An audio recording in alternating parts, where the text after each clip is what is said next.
Here we have 2025 Mercedes Benz CLA 250 and we'll show you how to engage the parking brake option. Now in my case, the car is start right now, and in order to activate the parking brake, all you have to do is just come towards your left side.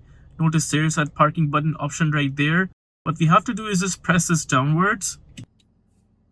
Notice you will see that parking brake option activated right there. Now in order to disengage that parking option, you again come back on your left, and this time you pull this button outwards just like that.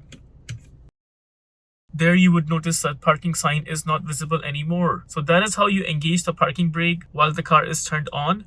Now suppose the car is turned off right now and you still want to activate the parking brake.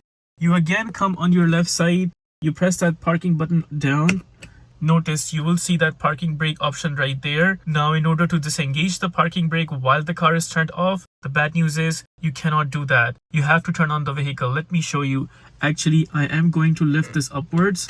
You would see there's a sign popping out right there. It says switch on vehicle to release the parking brake. So you would not be able to release the parking brake option while the car is turned off. You would have to turn on the vehicle in order to release the parking brake option. If this video helps you in any way, please consider liking this video and subscribing to our channel.